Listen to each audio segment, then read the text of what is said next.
നമ്മൾ എന്തായാലും നമ്മുടെ സിബ്ലിങ്സിനോട് തല്ലി പിടിച്ചിട്ടുണ്ട്.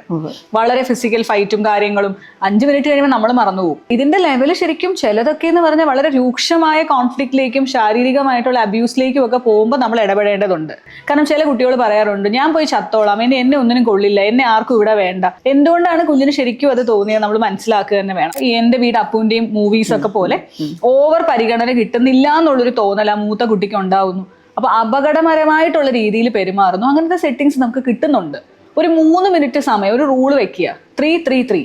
വർത്താനം പറഞ്ഞുകൊണ്ട് ഇറങ്ങുക, ചിരിച്ചോണ്ട് ഇറങ്ങുക, മുഖത്ത് നോക്കി സംസാരിച്ചോണ്ട് ഇറങ്ങുക, ഐ കോണ്ടാക്ട് മെയിൻറ്റെയിൻ ചെയ്ത് ഇറങ്ങുക. എന്നിട്ട് കുട്ടിയോട് വിശേഷങ്ങൾ അങ്ങോട്ട് ചോദിച്ചു തുടങ്ങുക. 3 ദിവസം കഴിയുമ്പോൾ കുട്ടി ഇങ്ങോട്ട് പറയാൻ തുടങ്ങും. സ്വന്തം കുട്ടികളാണ്, പക്ഷെ പറഞ്ഞിട്ടൊരു കാര്യമില്ല. എത്ര പറഞ്ഞാലും നമുക്ക് അവരെ മനസ്സിലാകുന്നുമില്ല. രാവിലെ മുതൽ വൈകുന്നേരം വരെ കുട്ടികളുമായിട്ടുള്ള ഡീലിങ്സിലധികവും ഒച്ചപ്പാടും ബഹളവും അലറലും പണിഷ്മെന്റും ഒക്കെയാണ്. ഇങ്ങനെയാണ് നിങ്ങൾക്കും തോന്നുന്നെങ്കിൽ ഇന്നത്തെ ഈ സെഷൻ നിങ്ങൾക്കും കൂടെ ഉള്ളതാണ്. ഇന്ന് നമുക്ക് ഫ്യൂച്ചറൈസ് ഹോസ്പിറ്റലിലെ ക്ലിനിക്കൽ സൈക്കോളജിസ്റ്റ് ആയിട്ടുള്ള ഡോക്ടർ അശ്വതി ആനന്ദാണ് കൂടെ ചേരുന്നത്. നമുക്ക് മാമിനോട് കൂടുതൽ വിശദാംശങ്ങളൊക്കെ ചോദിച്ചറിയാം. നമസ്കാരം. നമസ്കാരം മാം. ഇപ്പം കുട്ടികളുടെ കാര്യത്തെപ്പറ്റി പറയുമ്പോൾ എനിക്ക് തോന്നുന്നത് കുട്ടികളുമായിട്ടുള്ള ബഹളം, മാതാപിതാക്കളും കുട്ടികളും തമ്മിലുള്ള ബഹളത്തിൽ വരുന്ന ഒരു പ്രധാന പോയിന്റ് എന്ന് എനിക്ക് തോന്നിയിട്ടുള്ളത് സിബ്ലിങ്സ് തമ്മിലുള്ള ഒരു ഇഷ്യൂസാണ്. അവർ തമ്മിലുള്ള വഴക്ക്, ബഹളം, ഒത്തിരി പ്രശ്നങ്ങളുടെ ഇടയിൽ ഇനി അതും കൂടെ നമ്മൾ ഹാൻഡിൽ ചെയ്യേണ്ടി വരിക എന്ന് പറയുമ്പോഴത്തേക്കും പലരും പരാതിപ്പെട്ട് പറയാറുണ്ട്, ഹാൻഡിൽ ചെയ്യാൻ പറ്റുന്നില്ല, അല്ലെങ്കിൽ അതിന് തന്നെ ഒത്തിരി സമയം വേറെ വേണമെന്നൊക്കെ. ഈ സിബ്ലിങ്സ് റൈവൽറി എന്ന് പറയുന്നത് ഒരു ചെറിയൊരു കാര്യമാണോ, അതോ ഇപ്പം പിള്ളേരിങ്ങനെ അറ്റൻഷൻ കിട്ടാൻ വേണ്ടി ചെയ്യുന്ന അങ്ങനെ എന്തെങ്കിലും ആണോ ഇത്? ശരിക്കും സിബ്ലിംഗ് കോൺഫ്ലിക്റ്റ് എന്ന് പറഞ്ഞാൽ അത് എങ്ങനെയൊക്കെ വരാം. നമുക്ക് അവരുടെ ഒപ്പീനിയൻസ് തമ്മിലുള്ള ഡിഫറൻസ് വരാം, കോമ്പറ്റീഷൻ വരാം, മത്സരം, ഇളയാളും മൂത്താളും തമ്മിലുള്ള മത്സരം. ശരിയായ രീതിയിൽ ഹാൻഡിൽ ചെയ്യുവാണെങ്കിൽ ശരിക്കും സിബ്ലിംഗ് കോൺഫ്ലിക്റ്റ് വഴി ഇവർ ഒത്തിരി കാര്യങ്ങൾ പഠിക്കുന്നുണ്ട്. അങ്ങോട്ടും ഇങ്ങോട്ടും എംപതറ്റിക് ആയിട്ട് ബിഹേവ് ചെയ്യാൻ പഠിക്കും, പ്രോബ്ലം സോൾവ് ചെയ്യാൻ പഠിക്കും, ഡിസിഷൻ മേക്ക് ചെയ്യാൻ പഠിക്കും, ടേൺ ടേക്കിംഗ് പഠിക്കും. അപ്പം ശരിയായ രീതിയിൽ ഹാൻഡിൽ ചെയ്താൽ കുറേ കാര്യങ്ങൾ നമുക്ക് ഇതുവഴി റിസോൾവ് ചെയ്യാൻ പറ്റും. റീസൺസ് എന്തൊക്കെയാണ്? ഇപ്പം നിഷ ചോദിച്ചതുപോലെ ഇതിന് എന്തെങ്കിലും കാരണങ്ങളുണ്ടോ? ശരിക്കും ഒന്നാമത്തെ കാര്യം പാരന്റിന്റെ അറ്റൻഷൻ കിട്ടാൻ വേണ്ടിയിട്ടുള്ള മത്സരമായിരിക്കും. ഇവരുടെ ബർത്ത് ഓർഡർ, ഏജ് ഡിഫറൻസസ് കൂടുതലുള്ളവർ, ഒരാൾ ഒരു ടീൻ ഫേസും മറ്റേയാൾ ഒരു ചൈൽഡ് ഫേസും 4ാം ക്ലാസ്സിലും 10ാം ക്ലാസ്സിലും ആകുമ്പോഴത്തേക്ക് അവർ തമ്മിലുള്ള പ്രിഫറൻസസ് മാറി, അവർക്ക് കാണേണ്ട ടിവിയുടെ ചാനലുകൾ മാറി, ഒക്കെ ഡിഫറൻസസ് ആണല്ലോ. അപ്പൊ അവർക്ക് ശരിക്കും അവർക്ക് തമ്മിലൊരു മ്യൂച്വൽ ആയിട്ട് ഞങ്ങൾക്ക് ഇത് ചെയ്യാം എന്ന് പറയാനുള്ള എഗ്രിമെന്റ് ചെയ്യാനുള്ള ടോപ്പിക്സ് ഇല്ല. പിന്നെ ഗ്രാൻഡ് പാരന്റ്സ് ഒരു വലിയ റോളാട്ടോ. നമ്മൾ ശരിക്കും ഈ ക്ലിനിക്കൽ സെറ്റിങ്ങിൽ കാണുമ്പോൾ ഗ്രാൻഡ് പാരന്റ്സ് ഇളയ കുട്ടിയോട് കൂടുതൽ സ്നേഹം കാണിക്കുക, ചിലപ്പോൾ തിരിച്ചായിരിക്കാം, മൂത്ത കുട്ടിയോട് കൂടുതൽ പ്രിഫറൻസ് കാണിക്കുക, അവർ കണ്ടത് ഈ ഫസ്റ്റ് കുട്ടിയെയാണെന്നുള്ള രീതിയിൽ ബിഹേവ് ചെയ്യുക, അങ്ങനെ വരാറുണ്ട്. പിന്നെ ഒരു ക്ലിനിക്കൽ സെറ്റിങ്ങിൽ കണ്ടിട്ടുള്ളൊരു കാര്യം, പാരന്റ്സിന് ചിലപ്പം ഫസ്റ്റ് കുട്ടി ഉണ്ടായപ്പോൾ അച്ഛൻ ഗൾഫിലായിരുന്നു, സെക്കൻഡ് കുട്ടി ഉണ്ടായപ്പം അച്ഛൻ ഇവിടെ വന്നു, നാട്ടിലുണ്ട്. അപ്പം മൂത്ത ആള് കാണുന്നത് മുഴുവൻ ഈ കുട്ടിക്ക് കിട്ടുന്ന പരിഗണനയും സ്നേഹവുമാണ്. പിന്നെ പല റൂൾസ് നമ്മൾ 2ആയിട്ട് സെറ്റ് ചെയ്യും. അതെപ്പോഴും ചെയ്യാറുണ്ടല്ലോ നമ്മൾ. മൂത്ത കുട്ടി സ്വാഭാവികമായിട്ട് എപ്പോഴും കുട്ടികൾ പറയണ ഒരു കേസ്. എനിക്ക് തോന്നുന്നു സിബ്ലിങ്സ് റൈവൽറി പറയുമ്പോൾ ഈവൻ എനിക്കൊക്കെ എൻ്റെ തന്നെ കാര്യത്തിൽ ഞാൻ തന്നെ പലപ്പോഴും വീട്ടിൽ പറഞ്ഞ്, ഇപ്പം കുറെയൊക്കെ തമാശയായിട്ടാണ് പറയണെങ്കിലും പണ്ട് കാലത്ത് അങ്ങനെ പറഞ്ഞിട്ടുണ്ട്. മേ ബി ഉള്ളിൽ എവിടെയെങ്കിലും കിടക്കുന്നതുകൊണ്ടായിരിക്കും എന്നൊക്കെ ഞാൻ തന്നെ ഇപ്പൊ വിചാരിക്കാം. പക്ഷെ അതിലൊരു ഫാക്ട് ഉണ്ടോ? ശരിക്കും പറഞ്ഞാൽ റൂൾസ് സെറ്റ് ചെയ്യുന്നതിൽ ചിലപ്പോൾ പാരന്റ്സ് തന്നെ അറിയുന്നുണ്ടാവില്ല. അതായത് ഈ ബർത്ത് ഓർഡർ എന്ന് പറയുന്ന ഒരു കാര്യം ഉണ്ടല്ലോ, എപ്പോഴും നമ്മൾ മനസ്സിലാക്കണം. അത് ഇവര് പാരന്റ്സ് ഫസ്റ്റ് കിട്ടിയ കുട്ടീനെ ഓവർ റെസ്പോൺസിബിൾ ആക്കാൻ നോക്കുന്നു. ആ കുട്ടിക്കാണ് കുറേ പ്രിഫറൻസസ്, പരിഗണന കിട്ടുക. ചിലപ്പോൾ കുട്ടി റോൾ മോഡൽ ആയിരിക്കും, അതിലും പോസിറ്റീവും നെഗറ്റീവും ഉണ്ട്. ചിലപ്പോൾ കുട്ടിക്ക് അതുവഴി ആയിരിക്കാം ലീഡർഷിപ്പ് ക്വാളിറ്റിയും സെൽഫ് കോൺഫിഡൻസും ഒക്കെ വന്നത്. ചിലർക്ക് നെഗറ്റീവും ഉണ്ട്, ഒരു ഓവർ പ്രഷർ, ക്രിറ്റിസിസംസ് ഒക്കെ കിട്ടുന്നത് മൂത്ത കുട്ടിക്കായിരിക്കും. അപ്പൊ റൂൾസ് സെറ്റ് ചെയ്യുമ്പോൾ ശരിക്കും എനിക്കും തോന്നിയിട്ടുണ്ട്, നമ്മളും സെറ്റ് ചെയ്യുന്ന റൂൾസിൽ ഡിഫറൻസ് ഉണ്ട്. നിനക്ക് കുറച്ചേ പഠിക്കാനുള്ളൂ, നീ ഇത് പഠിച്ചു കഴിഞ്ഞിട്ട് പോയി കളിച്ചോ എന്ന് പറയുമ്പം അവിടെ ഈ 10ാം ക്ലാസ്സുകാരൻ എക്സാമും ആൻസൈറ്റിയും പ്രഷറും, പിന്നെ മിക്ക സ്കൂൾസിലും എല്ലാ സാറ്റർഡേ ഉൾപ്പെടെ ക്ലാസ്സസ് ഉണ്ട്. ചെറിയ കുട്ടികൾക്ക് വേറെ എക്സ്ട്രാ കരിക്കുലർ ആക്ടിവിറ്റീസ് കൊടുക്കാൻ നമുക്ക് പറ്റും. മൂത്ത കുട്ടിക്ക് പക്ഷേ ഇതൊന്നും ചിലപ്പോൾ പ്രാക്ടിക്കലി പോസിബിൾ ആവില്ല. അപ്പൊ ആ ഒരു ഡിഫറൻസ് വരാറുണ്ട്. പക്ഷെ ഞാൻ ചോദിക്കുന്ന അപ്പോഴും നമുക്ക് ഇപ്പം ഫോർ എക്സാമ്പിൾ ഞാൻ എൻ്റെ വീട്ടിൽ മൂത്ത കുട്ടിയാണ്. നമ്മൾ പറയില്ലേ, വഴി വെട്ടി പോയത് കൊണ്ട് നിനക്കൊക്കെ എളുപ്പമായി അതിൽ കൂടെ കടന്നു പോകാനായിട്ട്. ഇപ്പം വീട്ടിൽ നിന്നുള്ള പ്രഷർ കുറവായിരിക്കും, കാശ് ചോദിച്ചാൽ കിട്ടാൻ ബുദ്ധിമുട്ടുണ്ടാകത്തില്ല, പിന്നെ ഉത്തരവാദിത്തം ഒബ്വിയസ്ലി നമുക്ക് ആ മേലെ വരുന്നത്. നിഷ ശരിക്കും നിങ്ങളുടെ പാരന്റ്സിന്റെ ഒരു മാനുവൽ ആയിരുന്നു. അപ്പൊ അതുവഴിയാണ് അവര് ബാക്കി താഴെയുള്ള കുട്ടികളെ എങ്ങനെ വളർത്തണം എന്ന് പഠിച്ചത്. പക്ഷെ ഞാൻ ചോദിക്കുന്നത്, അപ്പം നമുക്ക് സ്വാഭാവികമായിട്ട് ഉണ്ടാകാൻ സാധ്യതയില്ല. ഇപ്പം പാരന്റ്സിന് ഇപ്പം മേ ബി ഇപ്പം എൻ്റെ പ്രായത്തിലൊക്കെ ഉള്ള ആളുകൾക്ക്, അല്ലെ എന്നെ കഴിഞ്ഞ് വന്നിരിക്കുന്ന ആളുകൾക്കൊക്കെ ഇപ്പോൾ ഒത്തിരി വായിക്കാനും അറിയാനും ഒക്കെ വകുപ്പുകളുണ്ട്. പക്ഷെ എന്നാലും നമ്മളതൊന്നും മിക്കവാറും കൃത്യമായിട്ട് യൂസ് ചെയ്യുന്നില്ല എന്നാണ് ഞാൻ മനസ്സിലാക്കിയില്ല. കാര്യം ഇപ്പോഴും ഇതേപോലെ ഇഷ്യൂ പറയുന്ന കുട്ടികളെ നമ്മൾ കാണാറുണ്ട്. അപ്പം നോർമലി ഇത്തരം ഇഷ്യൂസ് നമുക്ക് കയ്യിൽ നിൽക്കുന്നില്ല, അല്ലെങ്കിൽ ഇതൊരു പ്രശ്നമാണ്, നമുക്ക് ഇതിനൊരു പ്രൊഫഷണലിൻ്റെ സഹായം തേടണമെന്ന് എന്ന് ചിന്തിക്കേണ്ടത് അത് എപ്പോഴാണ്. അതായത് ശരിക്കും നമ്മൾ പാരന്റ്സ് ഈ സിബ്ലിംഗ് റൈവലറി കോൺഫ്ലിക്റ്റ് ആയിട്ട് വരുമ്പം നമ്മൾ ഇതിനെ ക്വാണ്ടിഫൈ ചെയ്യാൻ ഞാൻ പലപ്പോഴും ശ്രമിക്കാറുണ്ട്. കുറേ ക്വസ്റ്റനേഴ്സും സ്കെയിൽസും ഒക്കെ ഇപ്പൊ അവൈലബിൾ ആണ് കേട്ടോ. ഫാമിലി അഡാപ്റ്റബിലിറ്റി ക്വസ്റ്റനെയർ എന്നൊക്കെ പറഞ്ഞ് കുറേ കാര്യങ്ങൾ ഇപ്പൊ അവൈലബിൾ ആണ്. അപ്പൊ ഇത് ക്വാണ്ടിഫൈ ചെയ്യാൻ പറ്റും നമുക്ക്. അതായത് റെഗുലർ രീതിയിലുള്ള ഇപ്പൊ നോർമലൈസ് ചെയ്യാമല്ലോ നമുക്ക് ചിലത്. നമ്മൾ എന്തായാലും നമ്മുടെ സിബ്ലിങ്സിനോട് തല്ലി പിടിച്ചിട്ടുണ്ട്, വളരെ ഫിസിക്കൽ ഫൈറ്റും കാര്യങ്ങളും. 5 മിനിറ്റ് കഴിയുമ്പോൾ നമ്മൾ മറന്നുപോകും. പക്ഷെ ഇതിന്റെ ലെവല് ശരിക്കും ചിലതൊക്കെ എന്ന് പറഞ്ഞാൽ വളരെ രൂക്ഷമായ കോൺഫ്ലിക്റ്റിലേക്കും ശാരീരികമായിട്ടുള്ള അബ്യൂസിലേക്കും ഒക്കെ പോകുമ്പോൾ നമ്മൾ ഇടപെടേണ്ടതുണ്ട്. പാരന്റ്സ് തന്നെ ശ്രദ്ധിക്കേണ്ട കുറച്ച് കാര്യങ്ങളുണ്ട്. അതായത് ഈ റൂൾസ് സെറ്റ് ചെയ്യുമ്പം ശരിക്കും ഓരോ കുട്ടിക്ക് വേണ്ടുന്ന റൂൾസ് ആണെന്ന് ഇനിഷ്യലി സെറ്റ് ചെയ്ത് പോവുക. ജനറൽ റൂൾസ് സെറ്റ് ചെയ്യുന്ന സമയത്ത് അത് ഒരുപോലെ ആവാൻ ശ്രദ്ധിക്കുക. പിന്നെ ഈ എന്തെങ്കിലും ഒരു ഫൈറ്റ് ഉണ്ടായി കഴിഞ്ഞാൽ 2 കുട്ടിയുടെയും സൈഡ് നമ്മൾ കേൾക്കുക. അതായത് ഒരു തീരുമാനം എടുക്കുന്നതിന് മുമ്പ് കുട്ടിക്ക് പറയാനുള്ള അവസരം കൊടുക്കുക. ചെറിയ ഫൈറ്റ് ആണെങ്കിൽ ആദ്യം തന്നെ ഇവരെ റിസോൾവ് ചെയ്യട്ടെ എന്ന്, അവരുടെ ആ ഡിസിഷൻ മേക്കിങ്ങും പ്രോബ്ലം സോൾവിങ്ങും ഇംപ്രൂവ് ചെയ്യാനായിട്ട് അല്ലെങ്കിൽ എംപത്തി പഠിപ്പിക്കാനായിട്ട് അത് വിട്ടുകൊടുക്കുക. അല്ലാണ്ട് അപ്പോഴേ ചെന്ന് ചെറിയ കൊച്ചിനെ പാമ്പർ ചെയ്യുന്നു, മൂത്ത കുട്ടീനെ തല്ലുന്നു. നേരെ തിരിച്ചാവാം, നീ എന്തായാലും തെറ്റ് ചെയ്യില്ല, ഇത് അവൻ ചെയ്ത മിസ്റ്റേക്കാണ്, നീ ചെയ്തിട്ടല്ലേ അവൻ ചെയ്തത്, അങ്ങനെയുള്ള കമന്റ്സ് പാടെ ഒഴിവാക്കുക. അതുപോലെ തന്നെ ഇത് എവിടെയാണ് ഇവരുടെ കയ്യിൽ ഒതുങ്ങുന്നില്ല എന്ന് വരുമ്പം നോക്കുക.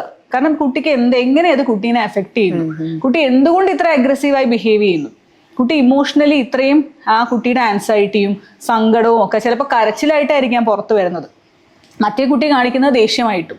അപ്പൊ ആരുടെ കൂടെ പാരന്റ്സ് നിൽക്കുക? ഈ കരയുന്ന കുട്ടിയുടെ കൂടെ. അപ്പൊ അത് ഒന്ന് മനസ്സിലാക്കാൻ, ആ കുട്ടിയുടെ പേഴ്സണാലിറ്റി, കുട്ടിയുടെ വ്യക്തിത്വത്തിന് എന്തൊക്കെയോ ചേഞ്ചസ് ഇല്ലേ. അച്ഛന്റെ അമ്മയുടെയും കുട്ടിയാണെങ്കിലും നിഷയുടെ സഹോദരനും സഹോദരിയും എല്ലാം ഒരേ ക്യാരക്ടറാണോ? അല്ല. അപ്പൊ ഞാനും എന്റെ സഹോദരനും തമ്മിൽ ഒരുപാട് വ്യത്യാസങ്ങളുണ്ട്. ആ പേഴ്സണാലിറ്റി ഒന്ന് മനസ്സിലാക്കാനും കൂടി പാരന്റ്സ് ശ്രദ്ധിക്കണം. അത് കഴിഞ്ഞിട്ടാണ് ഈ ആൻസൈറ്റി കൊണ്ടാണോ അല്ലെങ്കിൽ എങ്ങനെയാണ് കുട്ടിയുടെ എക്സ്പ്രഷൻ, കുട്ടിയുടെ ലാംഗ്വേജ് ഓഫ് ഫൈറ്റ് എന്താ, കുട്ടി ഏത് രീതിയിലാണ് എക്സ്പ്രസ് ചെയ്യുന്നത്, അത് മനസ്സിലാക്കിയിട്ട് ശരിക്കും ഒരു എക്സ്പേർട്ട് ഒപ്പീനിയൻ എടുക്കാം. അതുപോലെ എല്ലാ എക്സ്പേർട്ട് ഒപ്പീനിയൻ എടുക്കലും ഒരു കൺസൾട്ടേഷൻ അല്ലെങ്കിൽ ഒരു തുടരെ വേണ്ടുന്ന തെറപ്പി ആയിട്ടോ ട്രീറ്റ്മെന്റ് ആയിട്ടോ ഒന്നും കാണേണ്ട ആവശ്യമില്ല. നിങ്ങൾക്ക് നിങ്ങളുടെ സമയം ഒരു തെറപ്പിസ്റ്റിനെയോ ഒരു ഡോക്ടറെയോ ഒരു സൈക്കോളജിസ്റ്റിനെയോ കണ്ട് ഇത് ശരിക്കും ക്വാണ്ടിഫൈ ചെയ്ത് പ്രശ്നമുള്ളതാണോ എന്നൊന്ന് മനസ്സിലാക്കാൻ നോക്കുക. അത്രയും ക്ഷമ നമ്മൾ കാണിച്ചാൽ മതി. അതുപോലെ ഇവരെ എങ്ങനെ ഡീൽ ചെയ്യണം എന്ന് ചിലപ്പോൾ പുറമേ ഉള്ള ഒരാൾക്ക് കുറച്ചുകൂടി എളുപ്പത്തിൽ അത് പറഞ്ഞ് മനസ്സിലാക്കാനും സാധിക്കും. ഈ കുട്ടികളുടെ കാര്യം പറയുമ്പോൾ ഇപ്പം ഞാൻ പറഞ്ഞ പോലെ ഇപ്പം ഒരു വീട്ടിൽ വളർന്ന 2 കുട്ടികൾ സ്വാഭാവികമായിട്ടും ഒരു അച്ഛനമ്മയ്ക്ക് ഉണ്ടായ ആൾക്കാരും കൂടെ ആകുമ്പോഴത്തേക്കും കുറേയൊക്കെ സമാനമായിട്ടുള്ള ഒരു രീതിയിൽ വളരണം എന്ന് നമ്മൾ വിചാരിക്കും. പക്ഷെ അങ്ങനെയല്ല, നമുക്കൊക്കെ അറിയാം, നമ്മളും വീട്ടിലുള്ളവരൊന്നും എല്ലാവരും ഒരു സ്വഭാവം ഞാൻ പറഞ്ഞ പോലെ. പക്ഷെ നമ്മൾ ഡീൽ ചെയ്യണ ഒരുപോലെ ആയിരിക്കും പാരൻസ് ഓൾമോസ്റ്റ്. ഇപ്പം ഈ പറഞ്ഞ പോലെ ഇപ്പം ഞാൻ പറഞ്ഞ പോലെ തന്നെ കരയണ ആളെ കൂടുതൽ ഫോക്കസ് ചെയ്യും, അല്ലാത്ത ആളെ ശ്രദ്ധിക്കാതിരിക്കുകയൊക്കെ ചെയ്യുമ്പം ഈ പറഞ്ഞ പോലെ 2 ആൾക്കാരുടെ എക്സ്പ്രഷൻ നമ്മൾ വേണ്ട പോലെ പരിഗണിക്കണമെന്നില്ലല്ലോ. ഇപ്പം അയാള് ചുമ്മാ ദേഷ്യം പിടിക്കുവാണോ, അല്ലെങ്കിൽ അവൻ ചുമ്മാ ദേഷ്യം പിടിക്കുമോ, ഇവള് കണ്ടില്ലേ കരയുന്ന, ഇവക്കാ കൂടുതൽ പറ്റി, അല്ലെങ്കിൽ ഇവനാ കൂടുതൽ പറ്റി, പരിക്ക് പറ്റിയ ആളെ ആയിരിക്കില്ല അവര്, ആ എക്സ്പ്രഷനെ അവരെ കാണുന്നുള്ളൂ. അതാ എക്സ്പ്രഷനാണ് കാണുന്നത്. അപ്പൊ ഞാൻ ചോദിക്കുന്നത്, അപ്പൊ നമ്മൾ ആസ് എ പാരന്റ്സ് നമ്മൾ അതിൽ കൂടുതലായിട്ട് ശ്രദ്ധിച്ചാൽ മതി എന്ന് പറയുമ്പോഴും ഇത്രയും തിരക്ക് പിടിച്ച ജീവിതത്തിനിടയ്ക്ക് എന്തെങ്കിലും ഒരു എന്താ പറയാ ഇങ്ങനെയുള്ള കാര്യങ്ങളുണ്ടെങ്കിൽ നിങ്ങളൊന്ന് ശ്രദ്ധിച്ചോണം. 2-3 ആഴ്ചയായിട്ടും സെറ്റിംഗ്സിൽ ഇത് തുടരുവാണെങ്കിൽ എന്നൊക്കെയുള്ള രീതിക്ക് നമ്മൾ ക്ലിനിക്കൽ സെറ്റിംഗിൽ കാണുന്ന ഒരു കാര്യം എന്താണെന്നറിയോ, ഒന്ന് ഈ അഗ്രഷൻ, ഫിസിക്കൽ അഗ്രഷൻ നമ്മൾ കൺട്രോൾ ചെയ്യണം. കാരണം ഒരു അപകടം വന്നിട്ട് നമ്മൾ പറഞ്ഞിട്ട് കാര്യമില്ല. പ്രിവെൻഷൻ ഇസ് ഓൾവേസ് അക്രമാസക്തമായ രീതി. Prevention is always better than cure.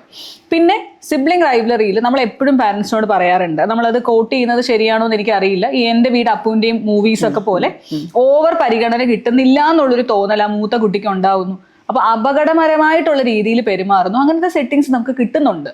6-7 വയസ്സുള്ള കുട്ടികൾ ചെറിയ കുഞ്ഞുങ്ങളോട് ഉപദ്രവിക്കുക, എന്തെങ്കിലും കാണിച്ചിട്ട് അവരെ പേടിപ്പിക്കുക, അങ്ങനെ ചെയ്യുന്നത്. പിന്നെ കുട്ടികൾ പറയുന്ന ചില വാക്കുകൾ നമ്മൾ ശ്രദ്ധിക്കേണ്ടതാണിത്. കാരണം ചില കുട്ടികൾ പറയാറുണ്ട്, ഞാൻ പോയി ചത്തോളാം, എന്നെ ഒന്നിനും കൊള്ളില്ല, എന്നെ ആർക്കും ഇവിടെ വേണ്ട. ഇതൊക്കെ ഞാൻ ശരിക്കും അവിടെ എന്തുകൊണ്ടാണ് അവരത് പറയുന്നത്, വെറുതെ ഒരു സ്ക്രീൻ എഫക്റ്റ് അല്ലാണ്ട് എന്തുകൊണ്ടാണ് കുഞ്ഞിന് ശരിക്കും അത് തോന്നിയത് നമ്മൾ മനസ്സിലാക്കുക തന്നെ വേണം. അപ്പൊ ഇതാണ് ചില റെഡ് ഫ്ലാഗ്സ് ഇപ്പൊ നിഷ ചോദിച്ചത്. അതുപോലെ ഏറ്റവും പ്രധാനപ്പെട്ട ഒരു കാര്യം, ഈ ഗ്രാൻഡ് പാരന്റ്സിന്റെ വക ഇവർക്ക് ഈ ക്യൂസ് ഒക്കെ കൊടുക്കുമല്ലോ, ഇപ്പൊ നിന്നെ ആർക്കും വേണ്ട, അനിയൻ വന്നല്ലോ, ഇനി അനിയനെ മതി എല്ലാവർക്കും. അപ്പൊ ഇതൊക്കെ ശരിക്കും നമ്മൾ കാണേണ്ടത് തന്നെയാണ്. അപ്പൊ അപ്പോഴാണ് നമുക്ക് ശരിക്കും ഒരു എക്സ്പേർട്ട് ഒപ്പീനിയൻ വേണം, അല്ലെങ്കിൽ ഞാൻ ചെയ്യുന്ന രീതിയിൽ വ്യത്യാസമുണ്ടെന്ന്. പറഞ്ഞ പോലെ സമയം എല്ലാവർക്കും ഒരുപോലെയാണ്.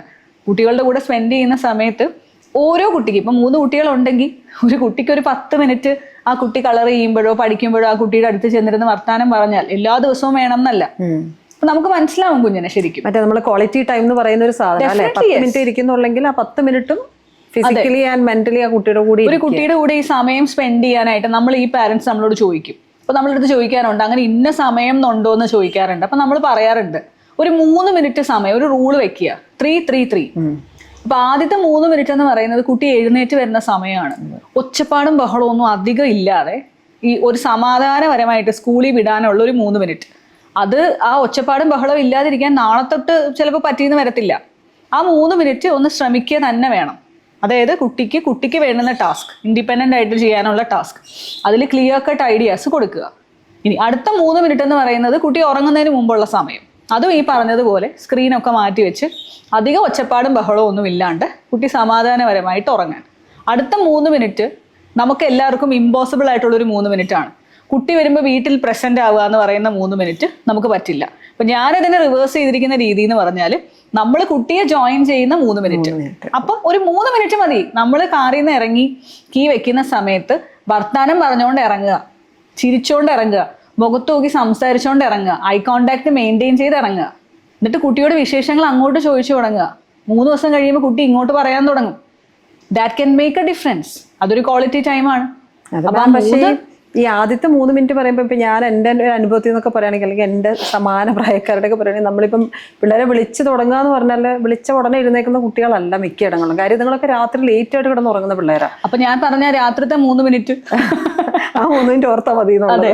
അല്ല ഞാൻ പറഞ്ഞത്, പക്ഷെ നമ്മൾ രാവിലെ ആ വിളിക്കുന്ന 3 മിനിറ്റ് എന്ന് വെച്ചാൽ നമ്മൾ അടുക്കളയിൽ പണി ചെയ്തുകൊണ്ട് ഓഫീസിലേക്ക് പോകാൻ തിരക്കിട്ട് നിന്നുകൊണ്ടൊക്കെ ആയിരിക്കും. അപ്പം എഴുന്നേക്കുന്നില്ലേ എന്നുള്ള വിളിയിൽ തന്നെ നമ്മുടെ ദേഷ്യം, നമ്മുടെ ഫീലിംഗ്, നമ്മുടെ ആ മോഡൊക്കെ മാറി മാറി വരും. അപ്പൊ നമുക്ക് ഈ പറഞ്ഞ പോലെ പ്രാക്ടിക്കലി നമുക്കത് എത്ര സാധ്യമാകും എന്നുള്ളൊരു കോൺഷ്യസ് പാരന്റിങ് എന്നൊരു ടേം എപ്പോഴും നമ്മൾ ഓർക്കുന്നത് നന്നായിരിക്കും. അതായത് ഇത് എന്തിനു വേണ്ടിയിട്ടാണ് നമ്മൾ ഇങ്ങനെ ഇവരെ വിളിക്കുന്നത്? ഇവർക്ക് സമാധാനപരമായിട്ട് സ്കൂളിൽ പോകാൻ വേണ്ടിയിട്ടല്ലേ? ഇവര് സമാധാനപരമായിട്ട് ഇവരുടെ ഫ്രണ്ട്സിൻ്റെ അടുത്ത് ഇന്ററാക്ട് ചെയ്യണം, പഠിക്കുന്നത് മനസ്സിലാവണം. നമ്മൾ ഇതിനെ ഒരു ടാസ്ക് ആയിട്ടല്ലേ ഇപ്പൊ കാണുന്നത്. കുട്ടീനെ എഴുന്നേപ്പിച്ച് വിട്ടിട്ട് വേണം എനിക്ക് പോവാൻ.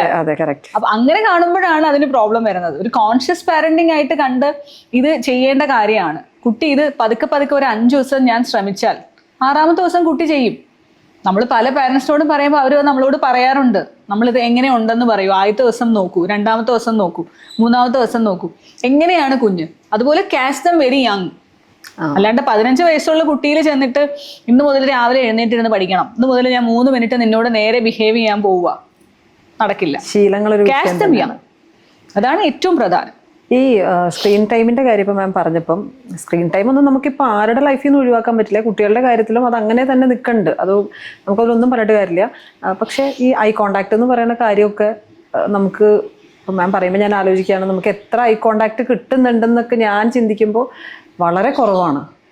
അതിലൊക്കെ എത്ര എഫക്റ്റീവായിട്ട് നമുക്ക് ഈ ഐ കോണ്ടാക്റ്റിനൊക്കെ ഉള്ള ഒരു, ഇപ്പം ഞാൻ പറഞ്ഞ പോലെ കോൺഷ്യസ് പാരൻറ്റിങ് തന്നെയാണ് അതിന് വേണ്ടിയത്. എങ്കിൽ പോലും ഇപ്പോൾ ഒരു കുഞ്ഞ് എന്താ പറയുക, പാരൻസ് അല്ലെങ്കിൽ ലോകമായിട്ട് പരിചിതമായി തുടങ്ങുന്ന, നടന്ന് പിച്ച വെച്ച് തുടങ്ങുന്ന ഒരു കുഞ്ഞിന് ഈ പറഞ്ഞ കാര്യങ്ങളൊക്കെ ക്ലിയർ ആക്കിക്കൊണ്ട് ഒരു കോൺഷ്യസ് പാരന്റിങ് എങ്ങനെ നമുക്ക് റെഡിയാക്കാൻ പറ്റും? ഞാൻ പറഞ്ഞ ആ പ്രായം മുതൽ. അതെ, അതായത് ഏറ്റവും ചെറിയ ഏജിൽ തന്നെ നമ്മൾ ഇവരോടും കൂടെ ഉദ്ദേശിച്ചുകൊണ്ടാണ് ഞാൻ ചോദിക്കുന്നത്. അതായത് ഏറ്റവും പ്രധാനപ്പെട്ട ഒരു കാര്യം, ഇപ്പൊ സ്ക്രീൻ എന്ന് പറയുന്നത് കുട്ടീനെ അടക്കി ഇരുത്താനുള്ള ഒരു ഉപാധിയാണ്.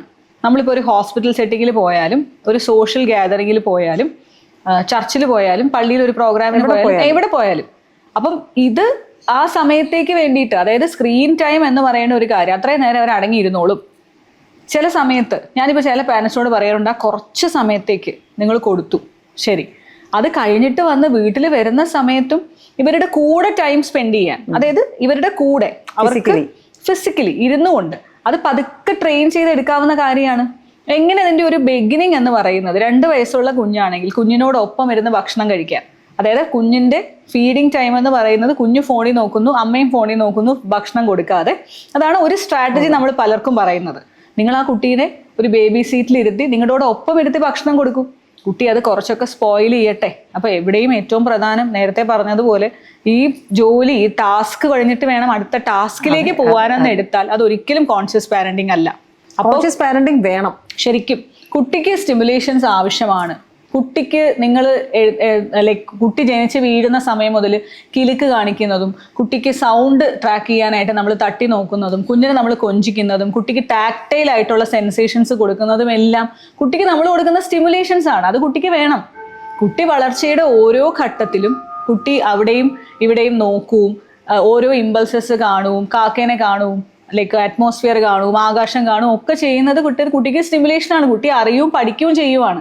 ആ കുട്ടീനെയാണ് നമ്മളൊരു സ്ക്രീനിലേക്ക് റെസ്ട്രിക്ട് ചെയ്യുന്നത്. അത് എന്തുകൊണ്ടായിരിക്കും ഈ കുട്ടി സ്ക്രീനിലേക്ക് മാത്രം റെസ്ട്രിക്റ്റഡ് ആവുന്നത്? ഒരു കളിപ്പാട്ടം കുട്ടിക്ക് മടുക്കുന്നത് എന്തുകൊണ്ടാണ്? അത് റിപ്പീറ്റഡ് ആയിട്ട് അപ്പൊ എക്സ്പോഷർ. അത് മാത്രമല്ല, എന്തുകൊണ്ടാണ് കളിപ്പാട്ടം അടുത്ത് പോയിട്ട് വീണ്ടും സ്ക്രീനിലേക്ക് വരുന്നത്? അപ്പൊ തന്നെ വെർച്വലി കുട്ടി ഈസ് ഗെറ്റിംഗ് അഡിക്റ്റഡ്. അതുപോലെ ഈ പറഞ്ഞ വെർച്വൽ ഓട്ടിസം പോലെയുള്ള ഫീച്ചേഴ്സ്, സ്പീച്ച് ഡിലേ ഒക്കെ വരുന്നുണ്ട്. അപ്പം എത്രത്തോളം സ്ക്രീൻ കൊടുക്കുന്നോ അത്രയും നമ്മൾ ഇത് ഐഡന്റിഫൈ ചെയ്യാൻ വൈകിപ്പോവും. എക്സ്റ്റേണൽ സ്റ്റിമുലേഷൻസിലേക്ക് കാര്യങ്ങൾ പോകണം. ഇവിടെയും ഞാൻ പറയുകയാണ്, ഇത് എത്ര നേരത്തെ ഐഡന്റിഫൈ ചെയ്യുന്നു അത്രയും നേരത്തെ നല്ലതാണ്. അല്ലാണ്ട് ഒരു അസുഖം വന്നിട്ട് ട്രീറ്റ് ചെയ്യുന്ന അല്ലല്ലോ നല്ലത്. ഇപ്പം മുൻപത്തെക്കാളും, അതായത് ഇപ്പം മാമിൻ്റെ തന്നെ സർവീസിൽ മുൻപുള്ള മേ ബി ഒരു 5 വർഷം മുമ്പുള്ള ഒരു 5 വർഷത്തെ കണക്ക് എടുക്കുവാണെങ്കിൽ തന്നെ അതും അന്നത്തെ കാലവും ഇന്നത്തെ കാലവും തമ്മിൽ ഈ കുട്ടികളുടെ വിഷയങ്ങളിൽ എങ്ങനെയൊക്കെയാണ് മാറ്റങ്ങൾ വന്നത്? ഞാൻ പറഞ്ഞത് ഇനി വരുന്ന പാരൻസിനാണെങ്കിലും ഒന്ന് ശ്രദ്ധിക്കാൻ വേണ്ടിയിട്ട് എങ്ങനെയാണ് നമ്മൾ അതിനെ കാണുന്നത്? ഇതിൽ ഏറ്റവും പ്രധാനപ്പെട്ടായിട്ട് എനിക്ക് തോന്നിയ ഒരു കാര്യം, നമ്മൾക്ക് ചുറ്റുമുള്ള സാഹചര്യങ്ങൾ മാറി. അതായത് ഇപ്പം ലൈക്ക് കാറിൽ, ഞാൻ എല്ലാവരോടും എക്സാമ്പിൾ പറയുന്ന ഒരു കാര്യമാണ്, നമ്മൾ കാറിൽ പൊയ്ക്കൊണ്ടിരുന്ന ഒരു മെട്രോ ഇപ്പോൾ സർവ്വസാധാരണമായി, നമ്മൾ മെട്രോ സർവ്വസാധാരണമായിട്ട് യൂസ് ചെയ്യാൻ തുടങ്ങി. അതുപോലെ തന്നെ നമ്മുടെ ഇന്ററാക്ഷൻസിൽ എന്ത് പറഞ്ഞാലും നമ്മൾ എവിടെ ഡിലേ ചെയ്യുന്നു, ഒന്നുകിൽ ജെമിനി അല്ലെങ്കിൽ ചാറ്റ് GPT അങ്ങനെയുള്ള AI പ്ലാറ്റ്ഫോംസ് യൂസ് ചെയ്യാൻ തുടങ്ങി. സ്കൂളിലെ നോട്ട്സ് അല്ലെങ്കിൽ സ്കൂളിലെ ഡീറ്റെയിൽസ് എല്ലാം കമ്മ്യൂണിക്കേറ്റ് ചെയ്യുന്നത് നേരത്തെ നോട്ട്സോ ഹാൻഡ് ബുക്കോ ആയിരുന്നെങ്കിൽ ഇപ്പോൾ എല്ലാം വാട്സാപ്പ് മെസ്സേജ് ആണ്. സിറ്റുവേഷൻസ് പാടെ മാറിയേ. ഇവിടെ മാറ്റം വന്നത് സിറ്റുവേഷൻസിനാണ്, അല്ലാണ്ട് കുട്ടികൾക്ക് വലിയവർക്ക് മാത്രമല്ല മാറ്റം വന്നത്. സിറ്റുവേഷൻസ് പാടെ മാറി. അപ്പോൾ നമ്മൾ ഹാൻഡിൽ ചെയ്യുന്ന സമയത്ത് ഈ സിറ്റുവേഷൻസിന്റെ ഡിഫറൻസ് എന്തായാലും നമ്മൾ ക്ലിനിക്കൽ സെറ്റിങ്ങിൽ കാണുന്നുണ്ട്. 5 വർഷം മുമ്പ് അതുപോലെ അവയർനെസ്സും ഒത്തിരി കൂടി. എന്തിന് ട്രീറ്റ്മെന്റ് എടുക്കണം, അല്ലെങ്കിൽ ഈ ഇങ്ങനെ ഡിപ്രഷൻ എന്താണ് അവസ്ഥ, ലേബൽ ചെയ്യാൻ പാടില്ല, അപ്പം ലേസി ആവുന്നതല്ല ഡിപ്രഷൻ, അങ്ങനത്തെയൊക്കെ മാറ്റങ്ങൾ ഒരുപാട് വന്നു. പോസിറ്റീവ് മാറ്റങ്ങളും വന്നു കൂടുതലായിട്ട്. തെറപ്പി എടുക്കാൻ തുടങ്ങിയ ആളുകൾ ഞങ്ങൾക്ക് ഹെൽപ്പ് വേണം എന്ന് പറയാൻ തുടങ്ങി. ആ സ്റ്റിഗ്മ ഒന്ന് കുറഞ്ഞിട്ടുണ്ട്. പിന്നെ ഡെഫിനറ്റ്ലി കുറഞ്ഞിട്ടുണ്ട്. മാത്രമല്ല, അതെ, പാരന്റ്സ് അവെയർ ആയി, കുട്ടിക്ക് ഇതിൽ ഇങ്ങനെ പോയാൽ പറ്റില്ല. പിന്നെ കോവിഡ് നമ്മൾ എല്ലാവരും പറയുന്ന ഒരു എക്സ്ക്യൂസ്, ഇനി നമ്മൾ ആ എക്സ്ക്യൂസ് പറയരുതെന്നാണ് എൻ്റെ അഭിപ്രായം. കാരണം അത് കഴിഞ്ഞു. നമുക്ക് വന്നു, നമ്മൾ അനുഭവിച്ചു, കുറേ നല്ല കാര്യങ്ങളും നമ്മൾ പഠിച്ചു, നമുക്ക് കുറേ ടേംസ് കിട്ടി, നമുക്ക് ആരോഗ്യം സംരക്ഷിക്കേണ്ടതിൻ്റെ ആവശ്യകത മനസ്സിലായി. അടച്ചിരുന്നാൽ എങ്ങനെയാകും എന്ന് നമുക്കൊരു പാഠം കിട്ടി. ഒരു മനുഷ്യായുസിൽ നമുക്ക് ഇങ്ങനത്തെ ഉള്ള അനുഭവങ്ങളും കോവിഡ് തന്നു എന്നാണ് ഞാൻ പറയുക. ഈ വിർച്വൽ ഓട്ടിസം പോലെയുള്ള സംഭവങ്ങളെ പറ്റിയൊക്കെ പറയുമ്പോഴത്തേക്കും മിക്കവാറും അതിപ്പോൾ കുട്ടികളുടെ കാര്യത്തിൽ, കുട്ടികളുടെ ഡെവലപ്മെന്റൽ ഫേസിൽ അത് ഭീകരമായി ബാധിക്കുന്നുണ്ട്, ഭീകരമായ അതിൻ്റെ എണ്ണം വർദ്ധിക്കുന്നുണ്ടെന്നൊക്കെ കേൾക്കുന്നത്. അത് ഇപ്പോഴും അങ്ങനെ തന്നെയാണോ? കഴിഞ്ഞൊരു 3 വർഷം മുമ്പാണ് ഞാൻ ഇതിനെപ്പറ്റി ഇതിനു മുമ്പ് ഇങ്ങനെ ഒരു കാര്യം സംസാരിക്കുകയും അറിയുകയും ചെയ്തിട്ടില്ല. അപ്പം ഈ ഒരു 3 വർഷത്തിന് ശേഷവും അവസ്ഥ ഒരു 3 വർഷം മുമ്പുള്ളത് തന്നെയാണോ? അത് 3 വർഷത്തെക്കാട്ടിയും എനിക്ക് കേസസ് വരുന്നതിൽ കൂടുതലായിട്ടാണ് എനിക്ക് തോന്നിയത്. സ്പീച്ച് ഡിലേ വരുന്നതിന്റെ കേസസ് എനിക്ക് കൂടുതൽ വരുന്നുണ്ട് വിർച്വൽ ഓട്ടിസം മൂലം. അതെ, വെർച്വൽ ഓട്ടിസം അല്ലെങ്കിൽ ഈ പറഞ്ഞ വെർച്വൽ എത്രത്തോളം വെർച്വൽ ഇൻഫ്ലുവൻസ് എന്ന് എടുക്കാം. ഓട്ടിസം എന്നുള്ള വേർഡ് മാറ്റി വെർച്വൽ ഇൻഫ്ലുവൻസിൽ കുട്ടികളുടെ സ്പീച്ച് ഡിലേ വരുന്നത് കേസസ് കൂടുതലായി വന്നു. കുട്ടി വിളിച്ചിട്ട് നോക്കുന്നില്ല, കുട്ടി ഐ കോണ്ടാക്ട് തരുന്നില്ല, കുട്ടി ലൈക്ക് സ്ക്രീൻ ഇല്ലാണ്ട് വേറെ അറ്റൻഷൻ കൺസേൺസ് വരുന്നു, ഹൈപ്പർ ആക്റ്റീവ് ആവുന്നു. ഇങ്ങനത്തെ കേസസ് ഒക്കെ കൂടുതലായി നമുക്ക് വന്നു തുടങ്ങി. നമ്മളിപ്പോൾ ഈ പറഞ്ഞ പോലെ ഒരു ഐ കോണ്ടാക്ട് ഇല്ല എന്ന് പറയുന്ന ഒരു വിഷയം, അല്ലെങ്കിൽ അറ്റൻഷൻ ഇല്ല എന്നൊക്കെ പറയുമ്പോൾ ഇപ്പം മാം പറഞ്ഞ പോലെ അവയർനെസിന്റെ ഭാഗമായിട്ട് ഇങ്ങനെ ഒരു പ്രശ്നമാണോ എന്ന് അന്വേഷിച്ചുകൊണ്ട് തന്നെയാണോ ഇപ്പം ആൾക്കാർ വരുന്നത്? അങ്ങനെ അന്വേഷിച്ച് വരുന്നതാണ്. അപ്പൊ അങ്ങനെ വരുന്ന ആൾക്കാരിൽ നിന്ന് യഥാർത്ഥത്തിൽ ഇപ്പം നിങ്ങൾ വിചാരിക്കുന്ന പോലെ അത്രയും തീവ്രമായ ഒരു അവസ്ഥയിലല്ല, തിരിച്ച് ഇങ്ങോട്ട് വരാൻ, തിരിച്ച് ബാക്ക് ടു നോർമൽ ആകാൻ ഇങ്ങനെയുള്ള കാര്യങ്ങൾ ചെയ്താൽ മതി എന്ന് പറഞ്ഞ് തിരിച്ചു വിടേണ്ട സാഹചര്യങ്ങളുണ്ടോ? അപ്പൊ ഇപ്പം ചിലർ നമുക്ക് പറയാം, ഒരു അവയർനെസ് കൊടുത്ത് നമ്മൾ വിടാറുണ്ട്. അതായത് സ്പീച്ച് നമുക്ക് എങ്ങനെ അത് ബാക്ക് ടു നോർമൽ ആക്കാം, അല്ലെങ്കിൽ കുട്ടിയുടെ ഇന്നറ്റൻഷൻ കുറയ്ക്കാനായിട്ട് കൂടുതലും നമുക്ക് ഐ ഹാൻഡ് കോർഡിനേഷൻ ടാസ്കുകൾ കൊടുത്തു വിടാം. വീട്ടിൽ തന്നെ ചെയ്യാവുന്ന ചെറിയ ചെറിയ എക്സസൈസസ്, ബ്രെയിൻ ജിം പോലുള്ള എക്സസൈസസ് കൊടുത്തു വിടാം. ബിഹേവിയർ തെറപ്പിയിൽ നിങ്ങൾ എന്തൊക്കെ ശ്രദ്ധിക്കണം എന്ന് പറയാം. അങ്ങനെ ഇപ്പം എനിക്ക് തോന്നുന്നു പാരന്റ്സ് കുറച്ചുകൂടിയും അത് ഓപ്പൺ ആണ്, വെൽക്കമിങ് ആണ്. അത് ശരിയാണ്, അത് നല്ലൊരു ഒബ്സർവേഷൻ തന്നെ. വലിയൊരു, അതായത് ഞാൻ പറഞ്ഞ ഇപ്പം നമ്മൾ നോർമലിയാണ് ഇപ്പം ADHD എന്നുള്ളതും ഓട്ടിസം എന്നുള്ള വാക്കുകളൊക്കെ വളരെ നോർമലായിട്ട് യൂസ് ചെയ്യാണല്ലോ. അപ്പം അതാണോ എന്ന് കരുതി വരുന്ന ആളുകളോട് ആ ലെവലിലേക്കൊന്നും ആയിട്ടില്ല, അല്ലെങ്കിൽ അങ്ങനെയൊന്നും പേടിക്കേണ്ട ഒരു സാഹചര്യമല്ല. നിങ്ങൾ ഇങ്ങനെയുള്ള ചില കാര്യങ്ങൾ ശ്രദ്ധിച്ചാൽ കുറേയൊക്കെ നമുക്ക് അല്ലേ റിവേഴ്സ് അത് എനിക്ക് ശരിക്കും സന്തോഷമുള്ള ഒരു കാര്യമാണ്. ശരിക്കും ക്ലിനിക്കൽ സെറ്റിങ്ങിൽ ഇരിക്കുമ്പോൾ ഈ കുട്ടിക്ക് അങ്ങനെ റിവേഴ്സിബിൾ ആണല്ലോ, ഇതുവരെ കുട്ടി വേറൊരു ലൈക്ക് റിഗ്രഷൻ അവസ്ഥയിലേക്ക് പോയില്ലല്ലോ എന്ന് നമുക്ക് എപ്പോഴും മനസ്സിലാവുന്നുണ്ട്. അതൊരു സന്തോഷമുള്ള കാര്യമാണ്. പിന്നെ കാര്യങ്ങൾ ശ്രദ്ധിച്ചാൽ ഒരു പരിധി വരെ നമുക്ക് കുഞ്ഞിനെ തിരിച്ചു കൊണ്ടുവരാം. അങ്ങനെ നമുക്ക് എക്സാമ്പിൾസും കിട്ടുന്നുണ്ട്.